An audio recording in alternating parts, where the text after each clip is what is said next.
Dancers Group is experimenting with new ways to unify, strengthen, and amplify voices in the Bay Area. We're excited to share a variety of ideas and stories.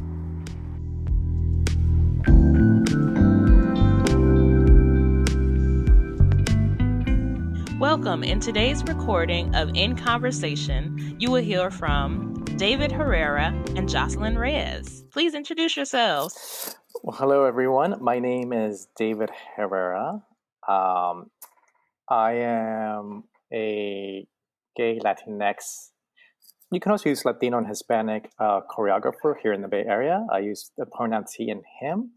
And I am, to describe myself, physically, I'm about 5'9", dark hair, dark features, brown skin, very prominent nose, I'm told, and I'm wearing a blue checkered shirt, gray pants, and I am actually sitting in front of the windows of my apartment overlooking the bay, looking towards Oakland. I am also the artistic director and programs director of David Herrera Performance Company in San Francisco, which was established in 2007. I had lived in San Francisco since 2004. But didn't officially begin the company until 2007. And I am 42 years old. Hi, everyone. I'm Jocelyn Reyes. I am 25 years old. I am Latina and I use she, her pronouns. I am wearing some black leggings and a very warm sweater and some socks with strawberries on them. I have long brown hair, light-skinned, I'm pretty short, and yeah, I would say that's my appearance now. And I am the artistic director of Reyes Dance. I moved to San Francisco about 3 years ago, and I've been choreographing and sharing work for that amount of time. So for y'all listening, I met Jocelyn a bit over a year ago, and we have had the chance to develop a much deeper friendship and camaraderie through Jocelyn's participation in my organization's mentorship program, which is called Latin Extensions, which is a mentorship program for emerging Latinx dance makers. And so she was a participant and a what I'm now calling an alumni of the last cycle. Jocelyn, do you care to talk about how we actually first met? Yeah, I remember the first time we met was in Choreographers and Coffee. I think it might have been like the first or the second time that we ran into each other. And after we met for Choreographers and Coffee, you came up to me and you were like, "Hi, I'm David. I am a choreographer and I'm happy to see that you're also creating work and I'd love to support or talk or meet up anytime you want." And then you gave me your email and your information.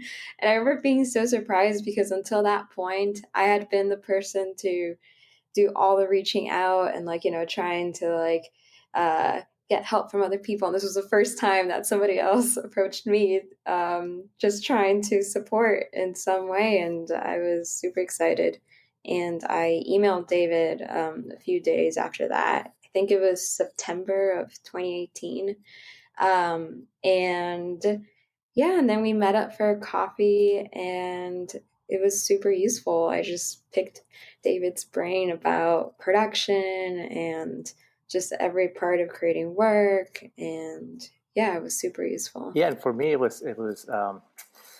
I always love networking, and I love meeting new folks. And particularly for me, it's part of my work now to outreach to other Latinx and Hispanic dance artists, and especially people who are just starting out. So I didn't know Jocelyn prior to this at all, and I'm not sure necessarily that I had seen Jocelyn around, but through that first meeting, she was describing what she was starting to do and what some of her ideas were. So I did feel the need that as somebody who's been in the area for a much longer period of time, it's part of my duty to not only welcome, but also to support other choreographers, particularly BIPOC, and even more specifically Latinx and Hispanic creators and dance makers. And so in that first meeting, I think we had, so you said you had some questions, and we ended up spending about an hour or maybe a little bit over an hour having a conversation. Yeah, And yeah, and Jocelyn, without knowing, also ended up helping me out. So I was in the process of putting together the Latin Extensions program, and through the conversation that she and I had, we she ended up giving me clarity on some of the things that are needed or people who are just starting out may want from mentorship or support. So it was through her questions that same week I went back and restructured some small things because of the conversation that she and I had. So, Jocelyn, thank you. yeah, of course. And thanks for then later reaching out to be part of the Latin Extensions mentorship program. I do feel like it felt like a little precursor to it, our meeting. And I found the whole program to be super helpful in like meeting new artists and finding out about, grant writing and marketing and all the different hats that we have to wear as artists in creating work. Well, I'm glad. I am actually very happy that you did it because you were a perfect candidate, and obviously, I feel like we both got a lot from out of it. I mean, this works both ways. To be honest, I am learning a lot from the mentees themselves. We started out with 5 this past year, and then it went down to 4. But I learned just as much from them than I hope that they learned from me and some of the guest mentors. Um, but anyhow, but for something that within the program that I really enjoyed was that I got to know everybody a little bit more individually as people, not just as artists, and then the combination of both. But maybe we can speak a little bit about some of that, Jocelyn, just so that folks get to know you the way I did. So for instance, can you describe a little bit about your background, maybe where you grew up, and how you ended up in dance? Yeah, definitely. So I grew up in Highland Park, Los Angeles, which was a predominantly Latino neighborhood at the time. It's changing a lot these days. And my family grew up pretty poor. So a lot of my exposure to dance at first was just public school, like programs, like free programs that they offered after school. So I tried everything out. I did drill team, I did cheerleading, I did hip hop, I did jazz. And prior to that, my first exposure of dance was just dancing at like Latin social gatherings. So if it was a birthday party or baptism or first communion or any kind of celebration, there was always a DJ and music, and all the parents and kids would stand up and dance cumbia and merengue and salsa and punta and bachata and just all kinds of dances. And that's kind of how I started dancing and why I continued to try to seek dance opportunities when I was at school. And then when I went to middle and high school, I actually was chosen out of a raffle, and I got into this charter public performing arts school called Renaissance Arts Academy. And that's when I was first introduced to modern contemporary dance. And it's really funny because prior to that, a lot of the dances I had been, participating in were social dances and, also a lot of like smiling and being happy and like, communicating with other people. And I remember my friends and I at first, when we started doing contemporary and modern dance, we were like, so should we do any facials? It seems like we don't move our faces here. Like, no, we should be really serious. Yeah, I think everybody looks very serious. And so it was really interesting to transition into a whole new world. And then from there, I really began to fall in love with contemporary and modern dance. And I was introduced to choreography and composition. And I actually produced a show at my high school with a couple of friends, and that was my first experience of putting together a show. Um, and then I went to UCLA to the World Arts and Cultures Dance program, where I continued to study choreography, composition, dance theory, and I was exposed to a lot of different dance forms, including West African, Bharatanatyam, ballet, and I continued some modern contemporary dance. And then I moved to San Francisco after graduating, and here I am now. Yeah. What was your background like, David?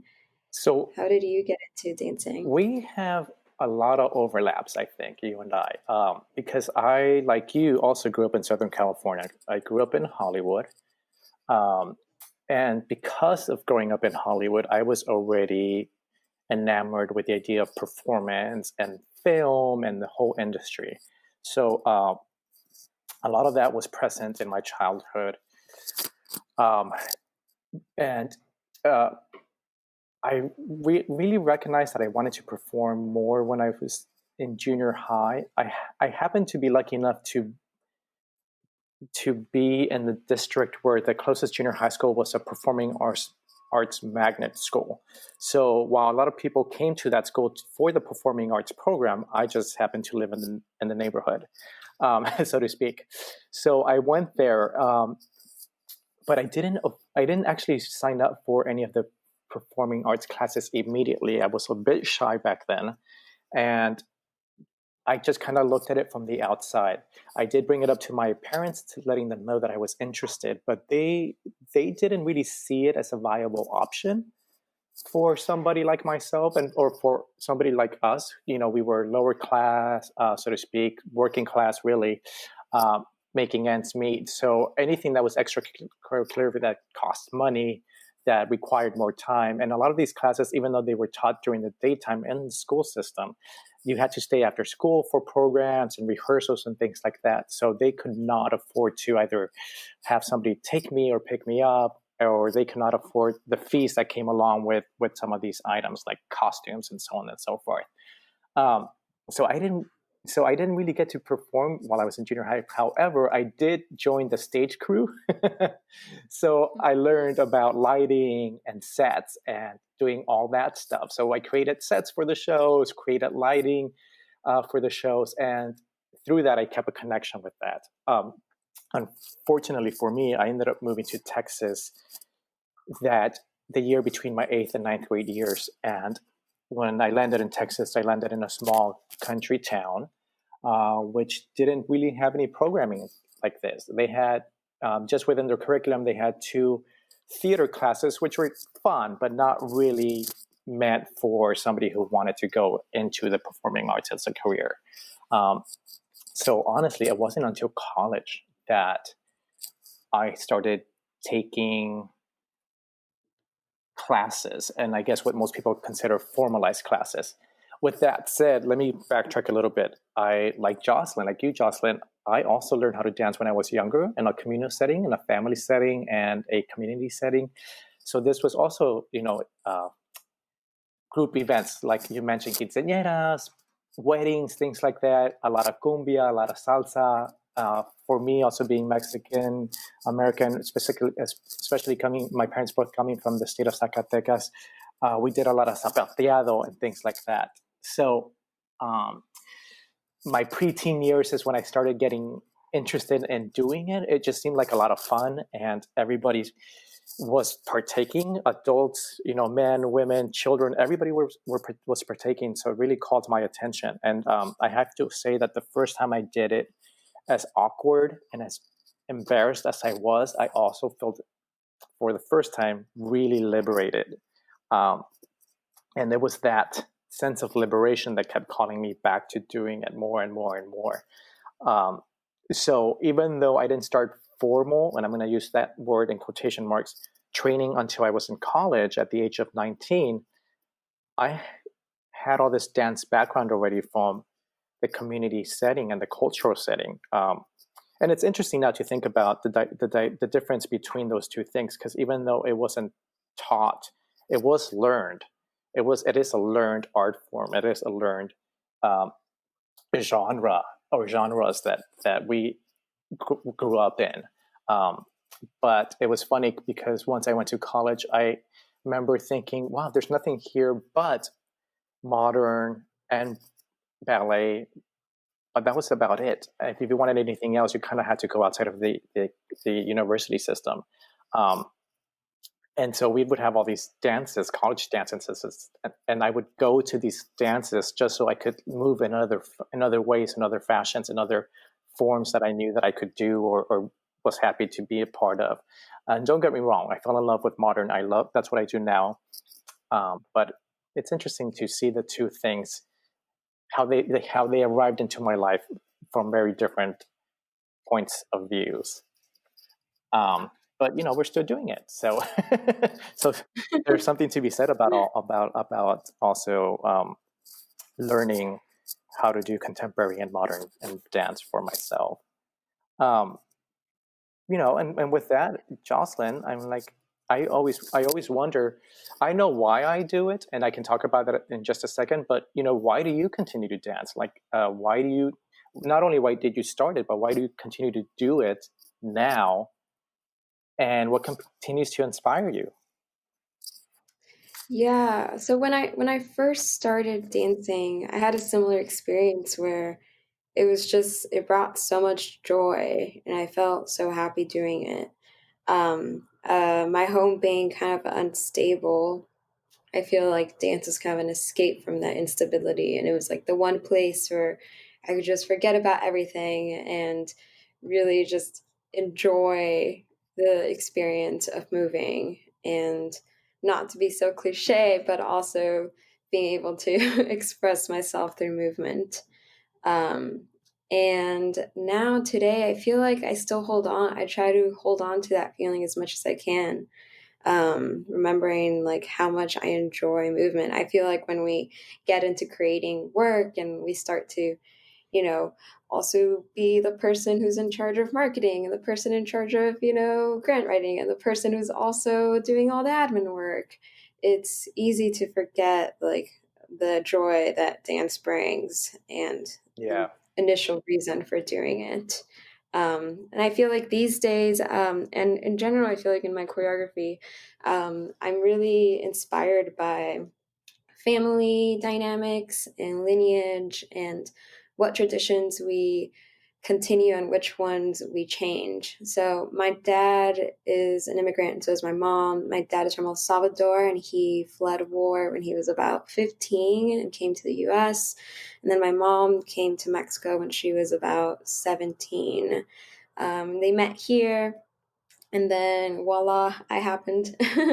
And something that I think a lot about is just all the different like family dynamics and like the ways like we've been trying to keep some of our traditions from our homes even though we're so far away, and like half our family like is also far away, like trying to keep that alive. But then there's also so many things that we're trying to question and change, like for example, like domestic violence, like growing up and being raised like believing that like corporal punishment was a way, like trying really hard to like heal from those experiences and also change that and like talk to family members and extended family members and be like, this is, there's a better way to do these things. And I know that it all comes down to a lack of resources and,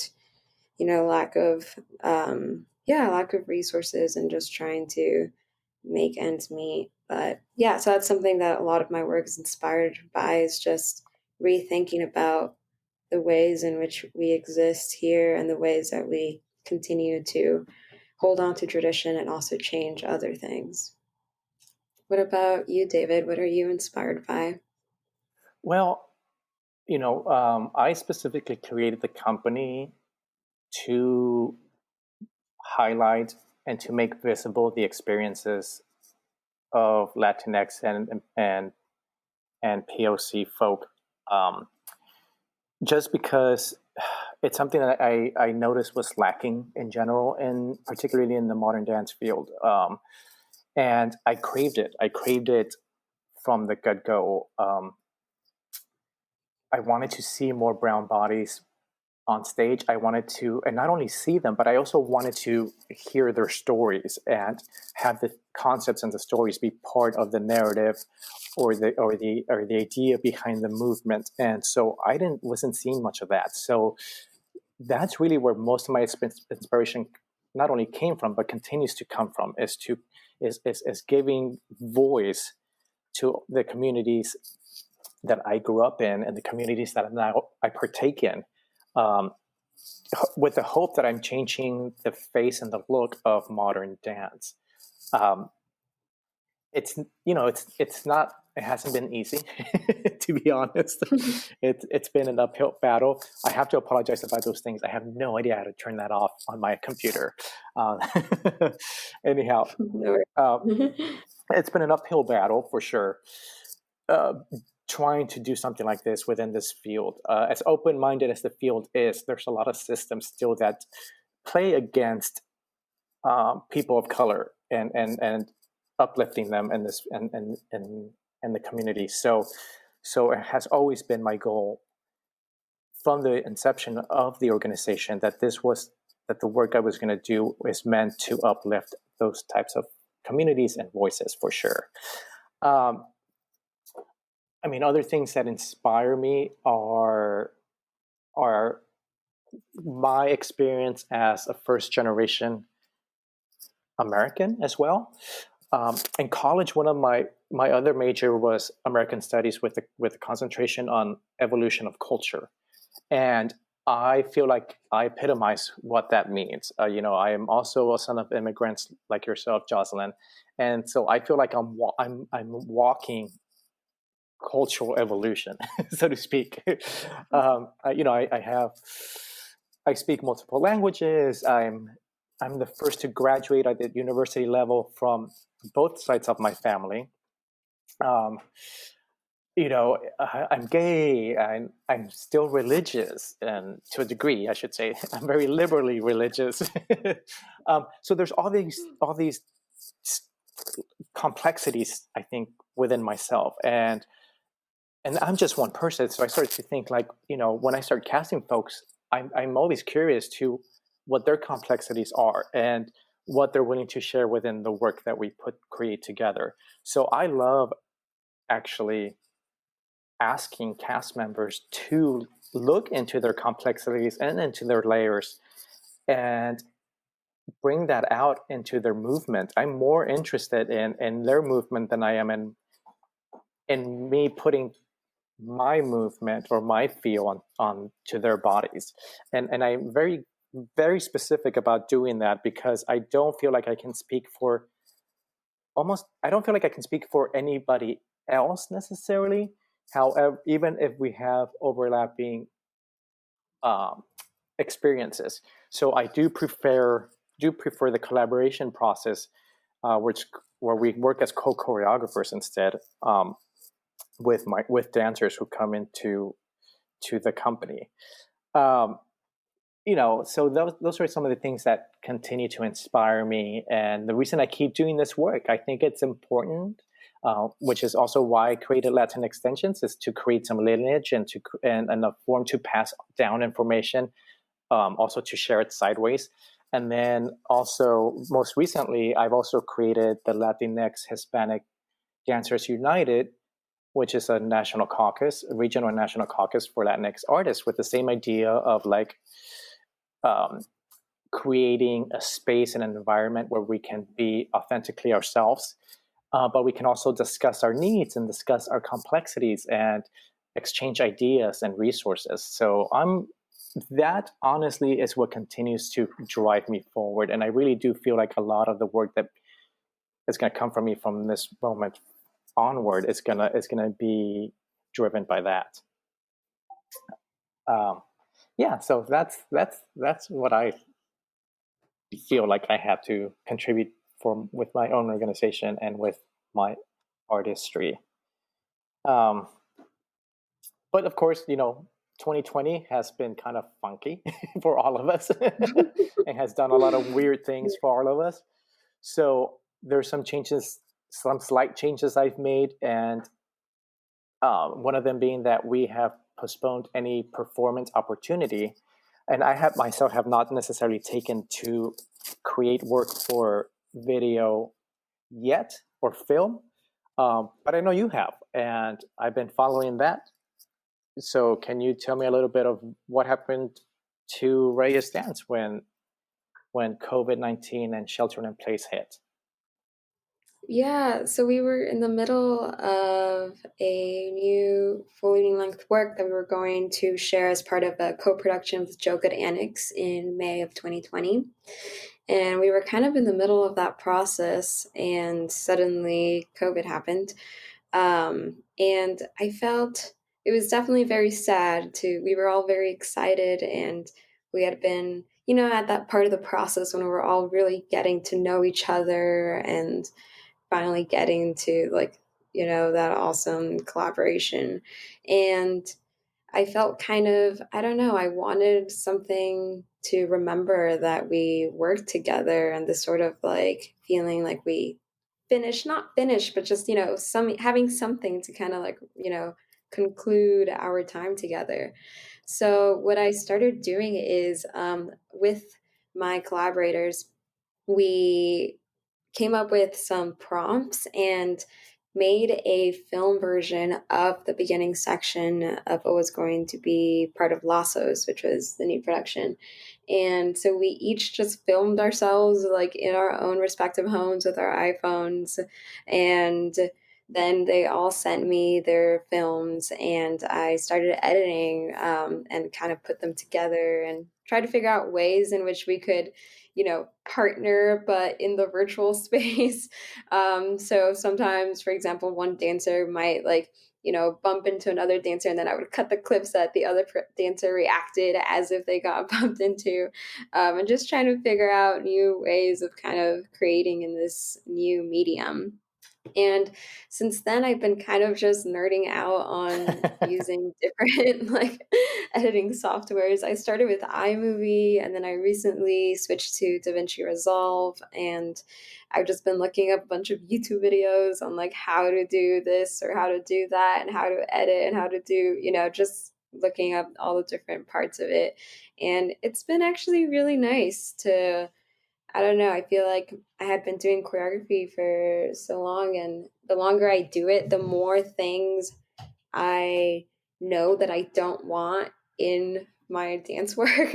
And so I feel like I have like a very strict list of things that I do and don't want. And because film is so new to me, it's suddenly a very big, like so many possibilities. And there's no I don't have any internal ideas about what I think it should be. It's just like, okay, I'm just going to try anything out and see how it goes. So it's been kind of liberating in that way. And I started doing solo work for after that, and just filming myself, which is really new to me. I definitely prefer to collaborate with artists. A big part of the choreography that I really enjoy is kind of like what you were saying, David, is getting to hear everybody else's stories and getting to work with other people. And the time in the studio is always just so fun, like just getting to meet other people and dance together. And so it was definitely a transition to start just working by myself, like in my living room. Yeah. um, but it was kind of, I don't know, it's like sort of starting back the way it all began, sort of, just kind of working on my practice again. And so it's been kind of nice to go back and reevaluate like what it is that I want to continue to create. Yeah. Yeah, but that's kind of what I've been doing these days. I actually have enjoyed having this time to self-reflect, to be honest. Yeah. We had just had our first couple of meetups before COVID or shelter in place was announced for my new home season, which was happening in C Space, and it's still going to be happening in C Space, but now moved to 2021. So we had just had our first couple of meetings, our first true rehearsal, and then we were locked down. And of course, that's a huge disappointment, and it just threw everything up in the air. It created a lot of chaos, a lot of uncertainty. But as time kept going, and I think we all started to recognize that this wasn't going to go away anytime soon, I settled into the idea of like, okay, this is time for self-reflection, not only about the history that I've had so far and what I've done both wrong and right, but also what I want to do moving forward. And this is when a lot of clarity has come in for me in regards to the community impact programming that I'm developing with David Herrera Performance Company. This is now I've really sunk my teeth into continuing the Latin Extensions program, and even more so developing this national caucus. So outside of the region, obviously we're now having monthly meetings with Latinx artists. And by the way, if there's any Latino, Latinx, Hispanic artists out there who are interested in joining this group, there's no membership. There's nothing really that you have to do. Just contact me and I'll add you to the email list, and then just start attending the monthly meetings, and you're part of the conversation. So anyhow, so yeah, please come on in, because it's great to get to know more and more of you of the folks who are out there wanting to be part of a community like this. So I've sunk my teeth into developing this and working with the artists that are already involved. At the moment, there's 35 people within the group. And then I've also been building the national level version of this. So I've been connecting with artists across the country. So there's connections now in Los Angeles, in Seattle, Washington, D.C., in Virginia, in Puerto Rico, in New York, Chicago, and Arizona. So this is really growing, and I'm super excited about it. And it's growing in a much faster pace than I anticipated. But I think it's because COVID has also shown us that spaces like this that provide support and camaraderie, especially for people of color, are necessary and are wanted and are desired. And I think it's showing us that we're also no longer willing to be on the sidelines of the dance field, and we're looking for changes, and we're demanding changes, and demanding that the programming that's out there reflects the communities that we live in and reflects the cultural breakdowns that is in the United States. So I'm really putting a lot of my energy into that. What I really Yeah, it's been really No, go ahead. sorry, it's been really nice to be a part of that caucus. It was nice to meet so many other artists and hear about their stories, and also kind of put our brains together to figure Yeah. out like what is needed, like what are we missing, like how do we support each other, and kind of, tapping into each of our communities and kind of trying to bridge them together. I think that's been really interesting, and I'm excited to see where it Yeah, goes. well, I mean, isn't that the cool part, that we're getting to know each other on a much deeper level, and then also like recognizing what powers we actually already behold, both individually, but even more so as a collective. Um, I don't know. That's really so exciting to me to see that kind of happening on a grassroots level. So um, yeah, so that's where I'm heading with all that stuff. Obviously, Yeah. I'm not And doing. I feel like it's sorry. No, go ahead. I feel like it's especially needed to find ways of connecting and that time to connect when today we feel so isolated in like Yes. our own, like we're literally just in our own little square or little cube at our home. And so it's really nice to have that time to connect with artists Yeah. in this and times. and so even though I'm not doing performance work at the moment, this is fulfilling me completely as well, and in a different way. Um, yeah, and it's something that I'm very thankful for. So it's kind of been a weird silver lining, considering how COVID has affected the country in such awful ways in other aspects. Jobs being lost, and people becoming sick, and even worse, dying. And COVID has hit I'm actually in the middle of quarantining at this very moment because two people in my inner circle came down with COVID. So it's a very real thing, and so this having this outlet has helped out a lot. I keep thinking about it. This is going to sound a little morbid, and I don't mean for it to sound morbid, but I keep thinking, like, if I were to go within the near future myself, what did I leave behind? And so I hope that programming like this, and what I do with both with our performances and with our community impact programming, is that it leaves something for somebody else to work with or move forward with, and through hopefully build some connections with other folks where even if I'm not part of it, it can carry on and continue to create. Yeah, I don't know. I am obviously looking forward to going back to the studio. We have started rehearsals just with a handful of people outside in the park right now, but let's see how long that lasts, because obviously it's now November and it's getting colder outside. Yeah, I was just starting. I've been working on a new film that we're shooting at Maury Point with two collaborators. And we just went for our second film session this past weekend, and it was so cold. It was like 5 p.m. and we were freezing.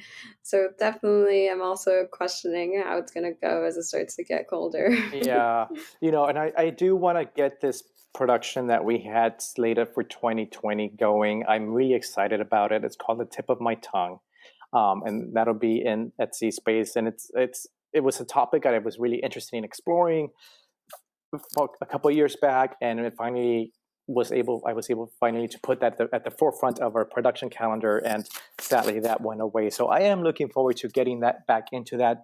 But even with the rehearsals that we have been having, because it's been just one or two people at a time, and there's no partner, we're not doing any partnering or anything like that yet. Everything is spaced out. It's not quite hitting in the same way as a regular rehearsal would hit, I think. So we're working on the things that we can work on, and then tabling those things that we cannot work on. And it's a whole new process. I think, as you're recognizing yourself, it's a new process. We're all working through it and figuring it out. But it has been nice to see other people in an artistic fashion. Yeah, I totally agree. And something I've been thinking about is how, like, you were talking about the limitations of like not being able to do partner work and have to stay far apart. And something I'm thinking about in, delving into this new medium film is how do those limitations bring on like more possibilities? Yes. And Yeah. like thinking about like how can I create a relationship between two dancers even though they cannot touch and they have to Yeah. be 6 feet apart. Like how do you, yeah, so it's been challenging but also kind of, I don't know, it's nice to kind of be open to like new possibilities and consider new ways of working. Well, yeah, and I think you hit it on the nail on the head there with how do the limitations create new possibilities. And that's why I was talking about the silver lining around all this has been like, okay, so I can't be in the studio now. What can I do?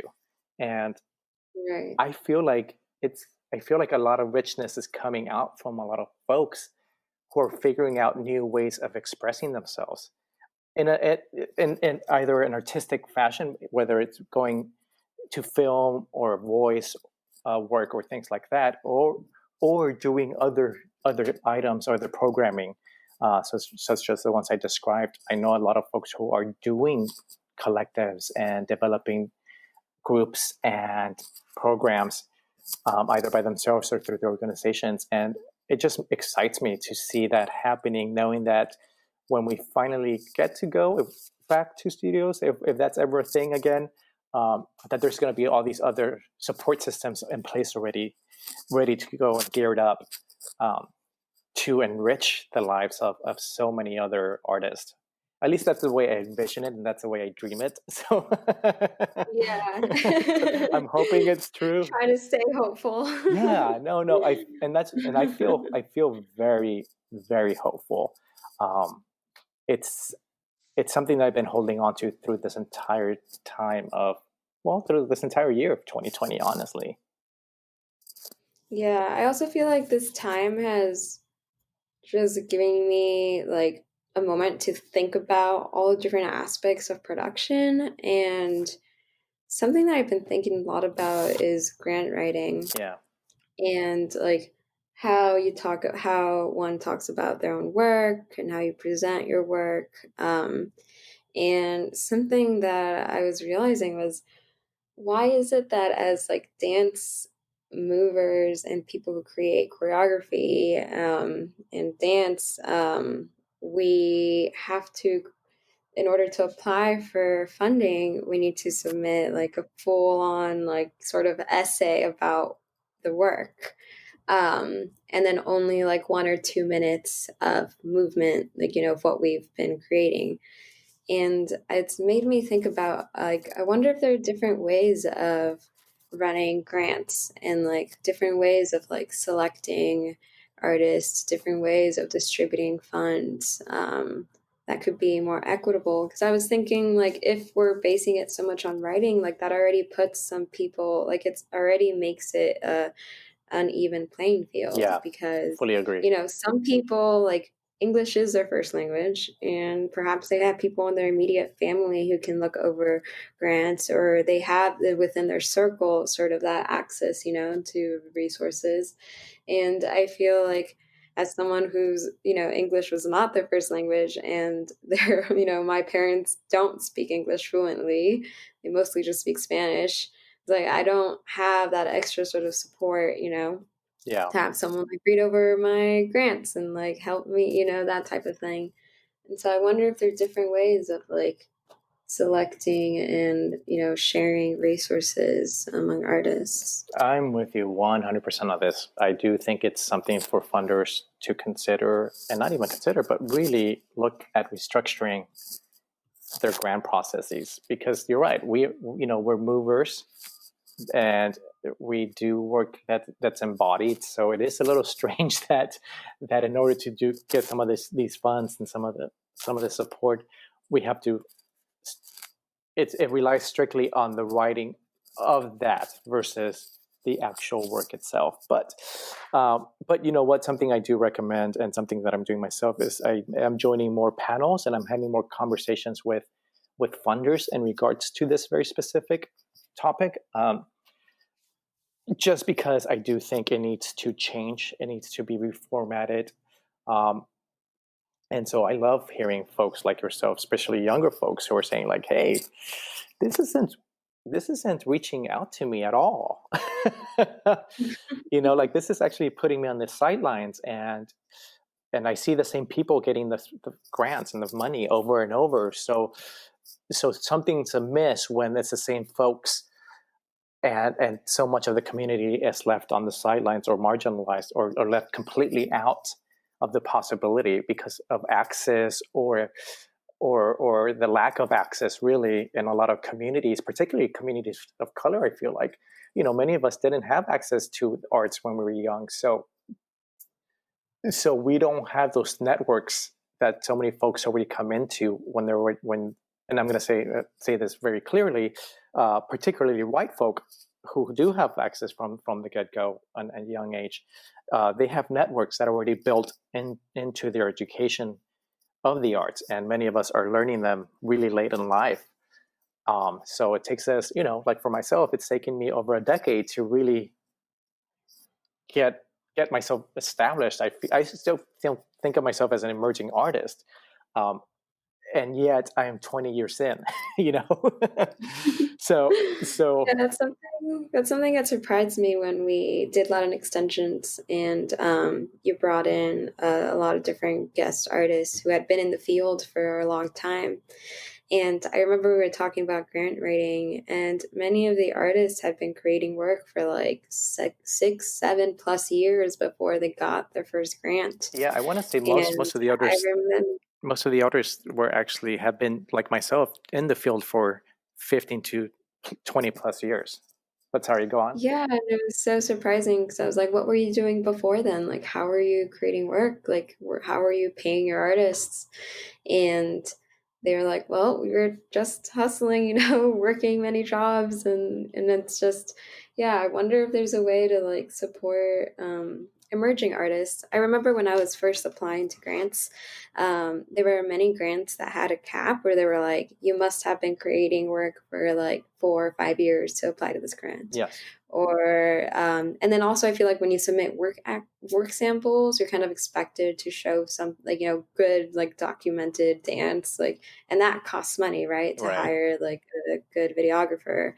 And I was wondering, I was thinking about those like caps where it says like you can only apply if you've been working for this much. I wonder if there can be like sort of the opposite where it's like you can only apply to this grant if this is like your first year, your first 2 years of making work, or something along Yeah. those lines to kind of help new artists that are just arriving into the city and like trying to get started. I think that'd be super helpful. I feel like that's why it's so important to have places like Safe House Arts. I feel like when I first got to San Francisco, I was so thankful and happy to have a residency with them because that's how I was able to start making things. And so I feel like if there are more programs and more sort of resources kind of geared towards like new artists, I think it'd be a great way to bring in more diverse voices into the dance scene. Yes, yes, and yes. Ooh, I mean, honestly, we can talk forever about some of those things, but I think we're starting to make some of those changes ourselves, and I think it's good that we're creating our own groups and our own collectives, and things like that, so that we can mobilize and unify our voices, so that we can demand some of these changes and ask for some of these changes, and hopefully see the